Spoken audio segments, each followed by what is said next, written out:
Governor, California's got the highest poverty rate in the country once you adjust for cost of living. 23.5%, Ben Shapiro said. And the number landed like a brick in a room built for confetti. It wasn't even a gotcha, the way people use that word online. It was a cold statistic dropped into Gavin Newsom's warm, polished opener. You could hear the air change in the Fox News studio, the kind of silence that isn't respectful so much as hungry. Newsom had been mid-sentence, selling the California success story with the cadence of a man who's practiced it in mirrors and motorcades. Then Shapiro cut through it with one question that felt like the opposite of a slogan. If it's such a win, why does it look like this for so many people? Brett Baier glanced down like he was checking the rules, but he also knew what every moderator knows. Once the moment happens, you don't unhappen it. Newsom's smile held for half a beat, the way a politician's smile does when their brain is sprinting for the safest exit ramp. He tried to sidestep with a personal jab, the "you left California" pivot, that plays well when the other guy is supposed to feel guilty for moving. Shapiro didn't take the bait. He flipped it, fast and sharp, into a story about middle-class math and what it feels like to get priced out. And right there, before a single segment had officially started, Newsom was already defending, while Shapiro was already prosecuting. Baier tried to restore structure, but structure doesn't matter when the audience can smell blood in the water. Shapiro kept his eyes locked on Newsom and repeated the number like it wasn't an opinion but a scoreboard. 23.5%, nearly 1 in 4, in a state that loves to remind you it's the 5th largest economy in the world. Newsom attempted the classic California explanation. High costs because people want to live there. A good problem, a marker of desirability. Shapiro's response was basically, then why are people leaving? And why does it feel like the people leaving aren't the ones with private chefs and venture capital funds? The tone was set, and it wasn't going to be a vibes debate. Newsom is good at big-picture language. Innovation, diversity, leadership, future, rights, climate, opportunity. Shapiro came with an opposite toolkit: line items, percentages, net migration, median home prices, and the kind of numbers that don't care if your hair is perfect. The audience could tell this wasn't going to be an exchange of speeches. It was going to be a series of forced choices. Either the record is defensible on its own terms, or it isn't. And a debate is basically a camera asking that question over and over. Baier moved them into the homelessness segment, because that's the one California can't hide from, even if it wanted to. Newsom started with the national crisis framing, which isn't false, but it can sound like the first paragraph of a long excuse. Shapiro jumped on that immediately, not with moral language, but with proportions. How does a state with around 12% of the population end up with a much bigger slice of the nation's homelessness?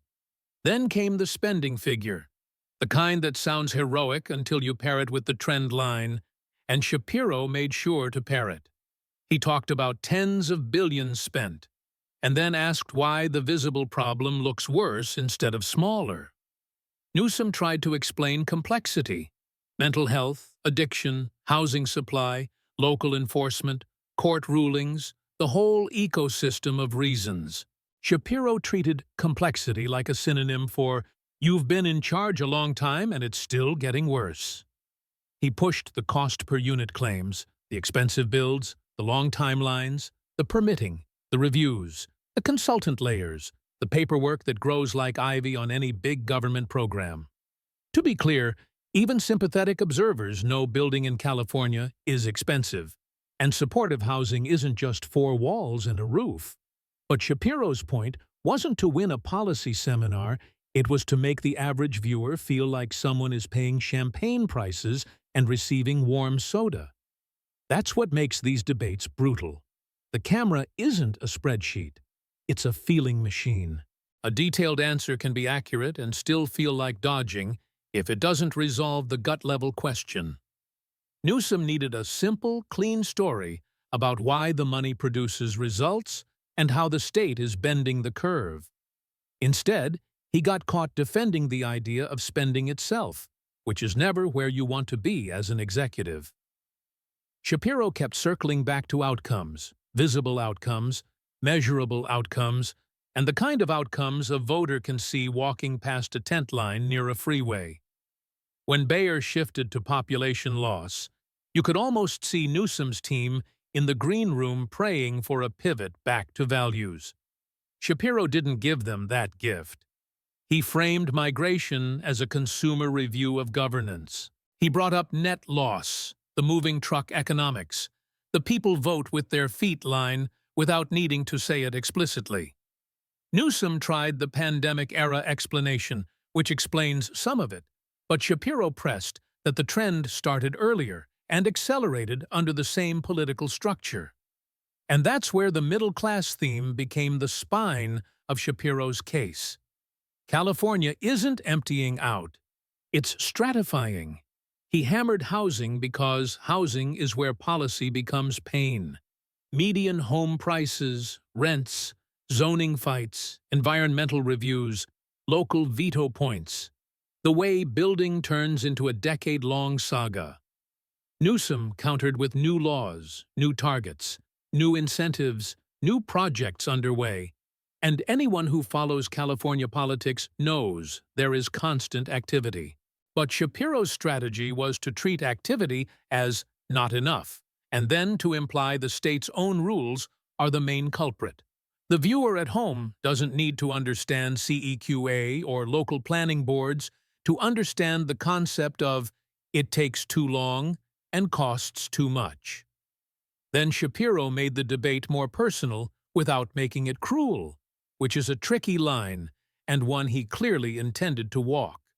He brought up schools and the difference between what leaders endorse publicly and what they choose privately. Newsom, like most politicians, wants his family decisions to be off-limits, and that instinct is human. But on a stage built for contrast, private choice becomes an argument for letting other people have choices too. Shapiro framed it as a fairness question, not a personal attack. If you're confident in the system, why not rely on it the way you ask everyone else to? Newsom tried to swing it back to public spending and statewide efforts because that's the safer lane. Shapiro kept it anchored to credibility because credibility is what lets you sell reform. The audience reaction was split because it's a split question. People disagree on policy, but they also react viscerally to perceived double standards. And in politics, perception is often the headline, while nuance is the footnote nobody reads. Newsom needed to look like a leader above the noise. Shapiro wanted him to look like the noise with better lighting. From there, Shapiro moved into business flight and taxes, which is the kind of topic that can get partisan fast. He rattled off company relocations and executive quotes and the idea that policy shapes where investment goes.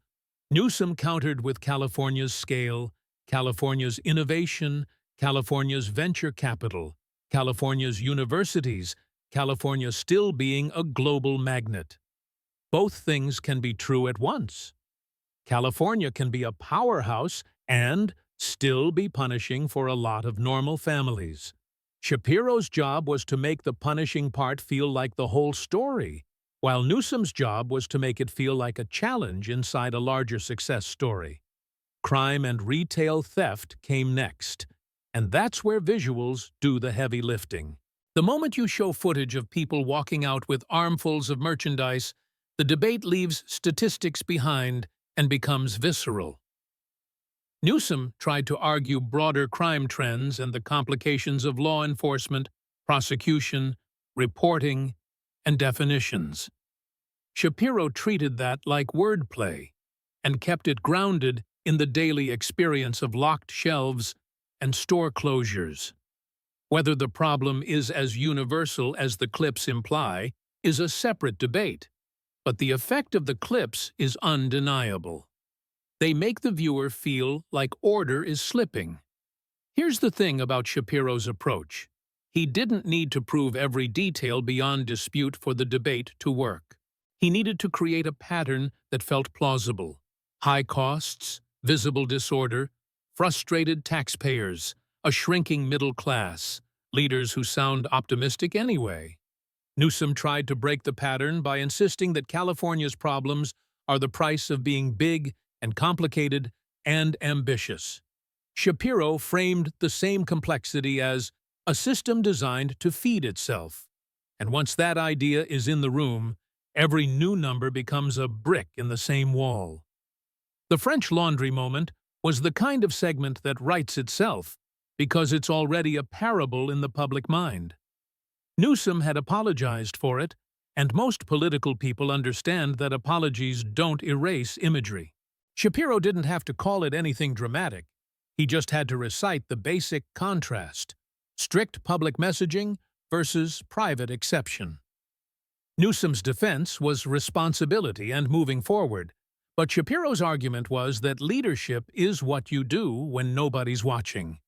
That's not a legal claim or a criminal allegation.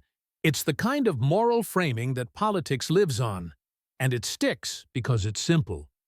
From there, Shapiro broadened the theme into what I'd call governance as lifestyle.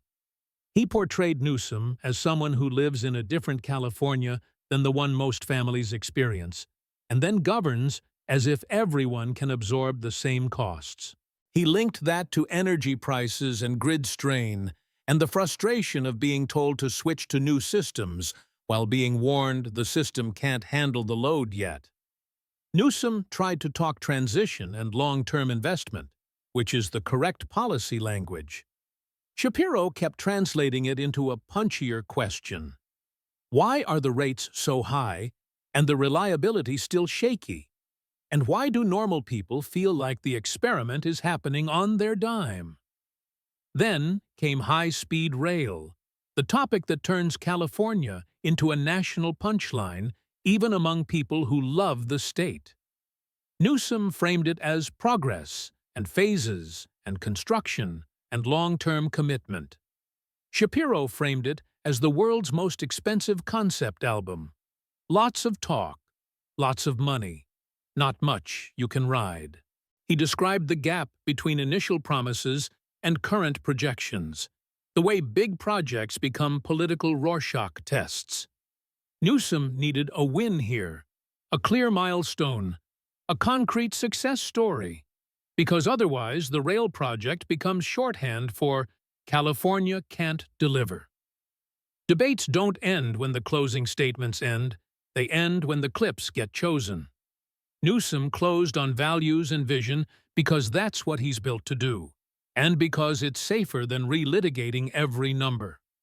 Shapiro closed on outcomes because outcomes are what he'd been building for 90 minutes, and because outcomes are what share well.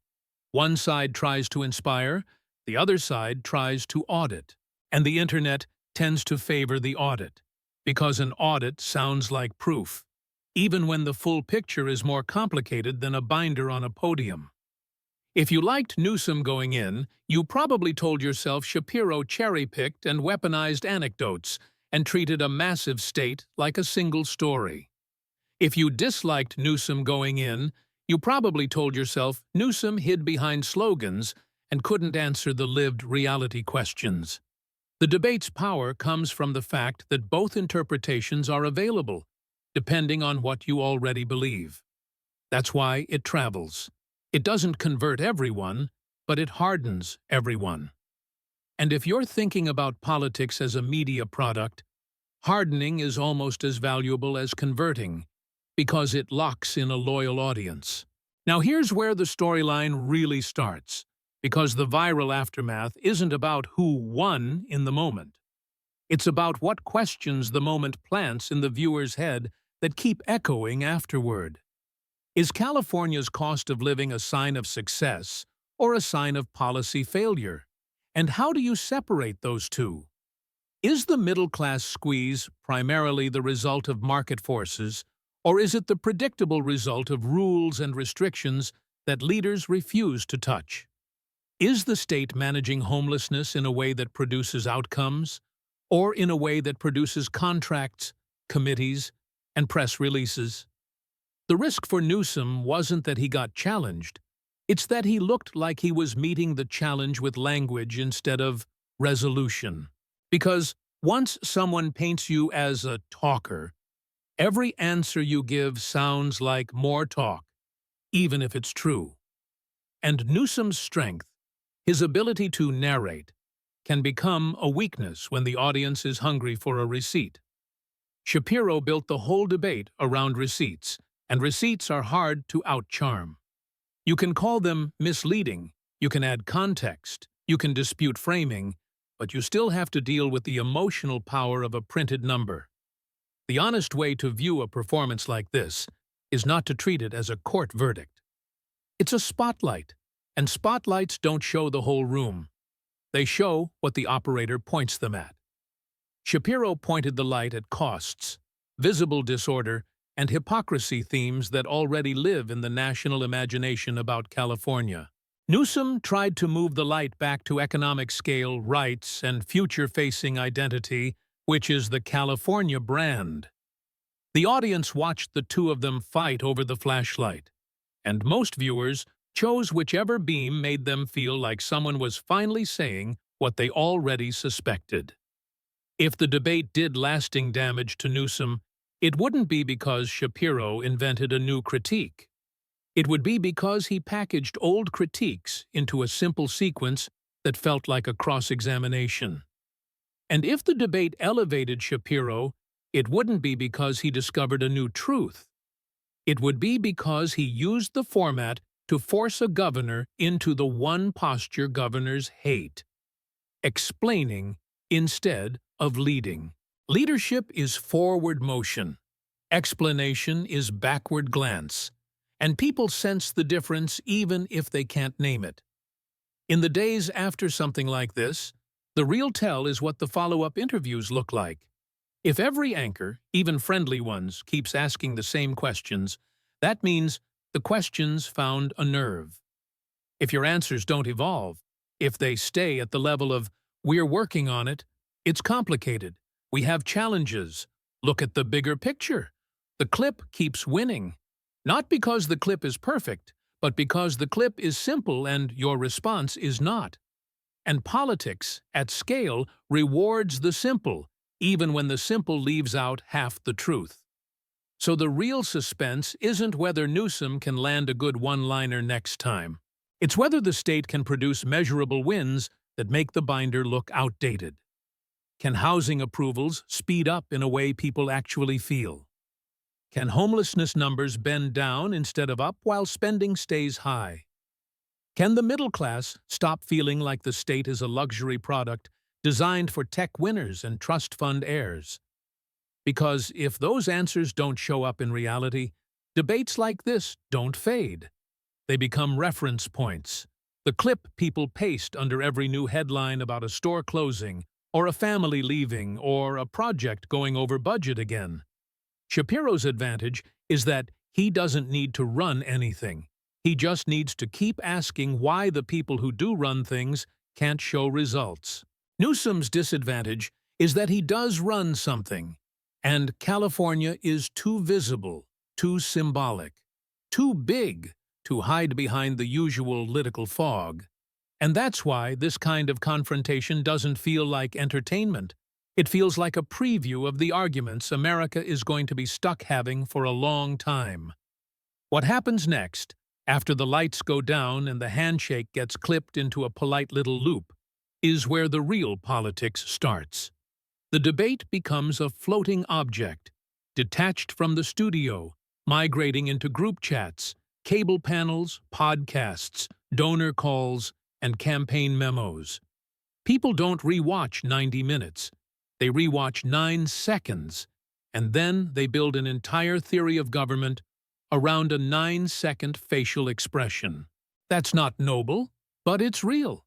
And anybody who pretends otherwise is either lying or unemployed. The question isn't who won, it's what story did the audience buy? Because stories are what voters carry into the booth. The first story writes itself. The fast talker showed up with a binder, and the smooth politician showed up with a brochure. In that version, Ben Shapiro isn't even the main character. The main character is the spreadsheet. It's the image of someone forcing a public official to answer plain questions that feel like they've been dodged for years.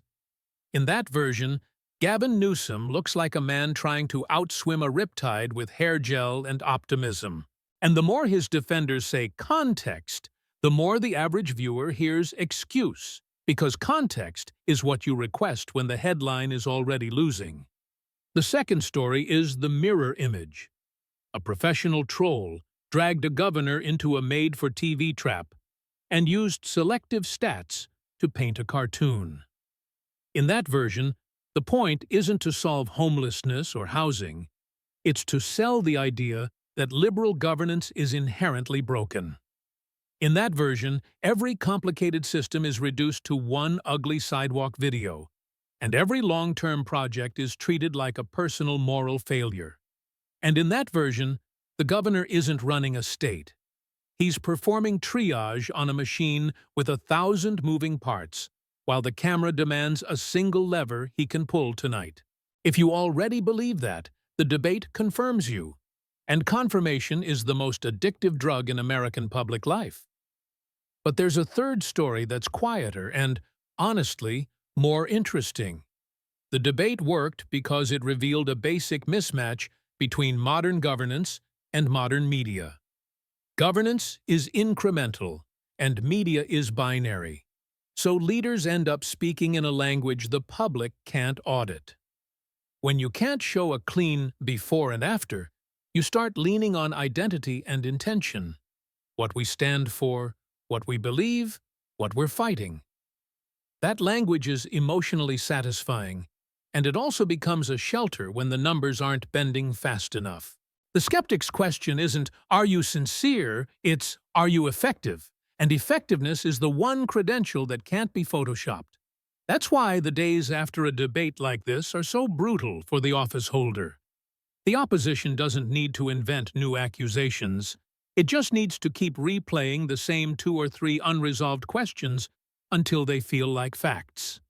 Meanwhile, the office holder has to do the slow work of governing while also doing the fast work of narrative repair. The slow work has timelines and procurement and hearings and lawsuits and contractors and deadlines that slide like sand. The fast work needs a sentence, a chart, and a win you can point to without squinting. Watch what the friendly interviewers do next, because they'll tell you what stuck. They won't ask about your vision first.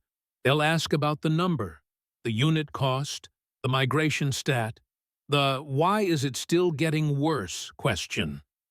And if you respond with, "We've made progress," without showing it, you're basically asking viewers to take it on faith. Faith is great in church. It's a shaky instrument for budgeting. The more you ask for trust without receipts, the more you hand your critics the exact weapon they want. See, he can't answer. The governor's team will try the standard playbook. Redefine the debate as style versus substance. They'll say the challenger was rude or unserious, or performing, or cherry-picking, or just a commentator. And maybe some of that is fair, because performance is baked into the format. Nobody goes on a national stage to whisper nuance. But here's the trap. If your defense is mostly about the other guy's tone, you're conceding the substance by default. People hear tone and translate it as, "We don't like the way he asked, but we still don't have a clean answer." So the smarter move is always the same. Pick 1 or 2 areas, show movement, show measurable progress, and dare your critics to update their script. Not "we're working on it," but "here's the curve, here's where it was, here's where it is, here's what changed, here's what we cut. Here's what we stopped funding." That's hard, because sometimes the curve isn't moving yet, or it's moving in a direction you can't brag about. And that's when politics turns into a competition over who can frame the pain more convincingly. One side says the pain is the price of ambition. The other says it's the price of denial and mismanagement. The housing fight is the heart of it, because housing is where ideology stops being theory and becomes rent. People don't experience policy. They experience the monthly bill that keeps rising while their paycheck doesn't. They experience commuting further, sharing bedrooms, delaying kids, delaying marriage, delaying life, because the zip code is priced like a luxury brand. And when people hear California is desirable, they nod. Because the coastline is real, the weather is real, the culture is real. Then they hear 500,000 net out, and they ask the obvious question. Desirable for who? Here's where the debate can create a lasting problem for the governor, even if you think the challenger oversold the case. It puts the governor on the hook for a single narrative. Either California is the future, or California is a warning label. If it's the future, people expect the future to function, not just inspire. If it's a warning label, people start scanning every new headline for confirmation. Another company relocates. Another project goes over budget. Another neighborhood empties out at night. A big symbolic state becomes a big symbolic story. And symbolic stories don't tolerate mixed results. And mixed results are exactly what a complicated place produces. California really does generate enormous wealth, and it also produces enormous inequality. It really does lead on certain industries, and it also struggles with implementation and cost control. It really does attract talent, and it also repels families who can't buy a starter home without a lottery ticket and 3 roommates. The debate didn't create those contradictions, it just forced them into the same sentence. That's why the aftermath often matters more than the event. If the governor responds by tightening discipline, speeding approvals, cutting waste, picking fights with sacred cows, producing visible results, then the debate becomes a bump. If the response is mostly rhetorical, more speeches, more branding, more "we're building a future," then the debate becomes a frame. A frame is dangerous because it turns every future problem into evidence of a single thesis. And once a thesis goes viral, correcting it feels like pushing water uphill. There's also the national angle, which is where the ambitions get complicated. When you want to run for higher office, you're not just defending your record, you're defending your model as exportable. You're saying, implicitly, what we did here can work there, in places that don't look like your state at all. That means your weaknesses don't stay local. They become talking points in Iowa diners and Michigan union halls and suburban swing districts where the cost of living isn't abstract. If your signature state is known nationally for expensive, that word follows you like a shadow. The challenger understood that, which is why the debate wasn't really about winning Californians in the room. It was about planting a national doubt. If this is the showcase, why are the basics so messy? That doubt doesn't require proving anyone is corrupt or dishonest or malicious. It only requires repeating an uncomfortable possibility. Maybe the system rewards the wrong incentives, and maybe the people in charge are too comfortable inside it to change it. That's a suspicion, not a verdict. And suspicion is often enough to crater trust. Now zoom out one more step, because the real danger for any political figure isn't a single debate clip. It's the sense that the leader's language has become detached from the public's experience. When people feel that gap, they start interpreting every polished sentence as manipulation, even when it's not. They start asking, is he selling me a story because he can't sell me a result? And once that question becomes normal, the leader has to climb out of a hole while also giving speeches in it. The governor can still win that fight, but not by arguing with the clip. You don't beat a viral narrative by yelling at it. You beat it by making it stale. Stale is the enemy of outrage, and measurable progress is what makes outrage stale. If housing permits speed up and rents stabilize, the Exodus story gets harder to sell. If visible disorder shrinks in key cities, the sidewalk montage stops feeling like the whole state. And if none of that happens, then the debate becomes the opening scene of a longer series. Each new report becomes another episode. Each new scandal becomes another subplot. Each new budget overrun becomes another "here we go again." The challenger doesn't have to be perfect. He just has to keep pointing at the same unresolved contradictions. That's how modern political takedowns work. They're less about one fatal blow and more about 1,000 paper cuts, each one small, each one memorable. By the time the office holder tries to pivot back to the big vision, the audience has already decided the vision is a screensaver. And somewhere in the middle of all that, the actual people living in the state are stuck with the boring truth. They need results, not mythology, and they don't care who won a debate if their rent still climbed and their commute still doubled. They're not looking for a hero, they're looking for a government that can execute. That's why this showdown mattered. It wasn't just a culture war spectacle, it was a live test of whether a glossy narrative can survive a hard audit. The next test won't be in a studio, and it won't be moderated by Fox News or refereed by Brett Baer. It'll be refereed by rent, time, safety, and whether normal life in California feels more manageable next year than it does right now. The funniest part, if you've got a dark sense of humor, is how fast the one lost conversation becomes a substitute for the only thing that matters. Did anything change the next morning for the family staring at rent that jumped again, or the small business owner watching another shoplift clip and wondering if it's even worth filing a report? Did anybody's electric bill drop because a commentator landed a clean line on live TV? Of course not. And that's the trap. The spectacle feels like accountability, but it can also become an excuse to stop demanding the boring follow-through.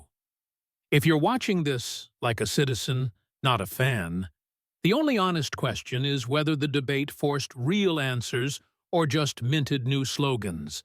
Because here's what Shapiro did that night that a lot of viewers, especially people who don't normally sit through policy talk, recognized instantly. He didn't argue that California is bad. He argued that California is inconsistent, and inconsistency is where trust goes to die. You can accept high taxes if you feel like you're getting high-functioning services, and you can accept aggressive regulation if you feel like it produces clean streets and stable housing and reliable infrastructure. But if you pay premium prices and you're still stepping around chaos, the brain starts looking for the simplest explanation. And the simplest explanation, fair or not, is always, the people in charge are taking care of themselves first. Newsom's instinct, understandably, was to push back with the California identity story. California isn't just a state, it's a brand. The land of innovation, entertainment, venture capital, universities, and cultural gravity. And on paper, that brand has receipts too. GDP, patents, startups, exports, the stuff that makes a place feel like the future. The problem is that a brand doesn't pay your insurance premium, and a GDP chart doesn't stop your kid's classroom from feeling overcrowded. So the debate wasn't really Shapiro versus Newsom, it was macro glory versus micro frustration. And micro frustration tends to feel more real. That's why the aftermath isn't just memes and clips. It's donors and activists and party operatives asking the unromantic question, Can this guy survive a national microscope? Newsom has always had the look for national politics. Smooth, camera-ready, fast on his feet, built for the big stage. But the big stage is where the little details become lethal, because the other side can always find a number, a photo, a contract, a quote, a timeline. And if the opponent knows exactly which details trigger the viewer's "this doesn't add up" alarm, the debate becomes less about ideology and more about credibility. Here's where it gets interesting, and where I'll be honest about what is speculation versus what is plain political logic. After a night like that, the governor's office doesn't just do damage control, it does triage. You don't ask, how do we win the argument? You ask, which part of this can we actually fix fast enough to change the next round of headlines? And that's where California's reality problem shows up. A lot of the issues Shapiro hammered are not quick fixes. Housing supply is a multi-year fight with local politics, lawsuits, permitting, labor, financing, and neighborhood veto power baked in like rebar. So what do you do if you're Newsom's team and the clip cycle is eating you alive? You pick the stuff that can be moved with executive action, enforcement pressure, and targeted legislation that looks decisive. You go hard on visible public order, encampment policies, treatment pathways, coordination with cities, maybe more aggressive posture on repeat offenders, maybe a shakeup of agencies and contracts. You push a high-profile, streamlined package on housing approvals so you can say, on camera, we cut the timelines, even if the effect won't be immediate. You announce audits, dashboards, transparency portals, because if the accusation is, where did the money go, your best counter is, here's the breakdown, even if it's messy. And this is where Shapiro's framing becomes dangerously effective for Newsom, because it changes what the audience expects. Once the audience starts listening for "itemize it," anything that sounds like a narrative becomes suspect. Even accurate context can sound like a dodge if it doesn't land as a number. That's why political communication is such a warped sport. The best answer is often the one that's easiest to repeat, not the one that's most complete. Newsom can explain correctly why building costs differ by region and project type and labor market, and the viewer can still hear, he's talking again. Meanwhile, Shapiro benefits from the easiest job in American politics: opposition with a calculator. He doesn't have to balance competing constituencies or defend trade-offs, or sign a budget where every dollar has a lobbyist attached to it. He just has to point at the pain and ask why it exists, and then make the governor look like he's trying to talk people out of their own eyes. That's why debates like this can tilt toward the challenger, even when the challenger is oversimplifying. Oversimplification is a feature, not a bug, when your goal is to make the other person carry the complexity. Here's the twist, though, that doesn't get enough attention in the clip economy. A debate like this can also boomerang on the attacker if people decide the attacker is selectively curating reality to make the place look like a dystopia. California is big, and it contains multitudes, and millions of people are doing fine, thriving even, building companies, raising families, living the classic American life under palm trees. If Shapiro's story is California is collapsing, a lot of viewers with California friends or California vacations in their memory will roll their eyes.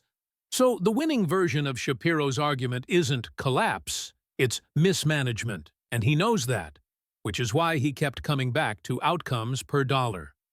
That's also why Newsom's best counter isn't, you're wrong about the numbers. It's, here's what we're changing, here's the timeline, here's the measurable target, and here's what happens if we miss it. Politics almost never. And if Newsom can't or won't talk that way, then the debate becomes a template other opponents can reuse. Not just Shapiro, but any future rival who wants to turn California into a character witness against Newsom's national ambition. Now picture the next week inside Newsom's orbit, because you can basically predict it if you've watched politics for more than 10 minutes. Friendly surrogates will say Shapiro was rude. Shapiro interrupted. Shapiro sensationalized. Shapiro cherry-picked. And some of that will be true. But none of that matters if swing viewers walk away thinking, why didn't Newsom have crisp answers for the big stuff? Because the accusation wasn't really about morality. It was about competence, and competence is the hardest thing to spin. You can survive ideological disagreement, but it's harder to survive the perception that you don't have control of your own shop. And then come the quieter conversations, the ones that don't show up on camera. The donors who like Newsom's vibe, but worry he's an easy national target. The party strategists who think California issues won't translate in Wisconsin or Pennsylvania or Georgia. The activists who want bold policy but don't want a national campaign dragged into a trench fight over homelessness footage and gas prices. And the lurking question that nobody says out loud in public, but everybody thinks in private. If this is how he handles a prepared critic, what happens when the opponent is a professional politician with a full campaign machine?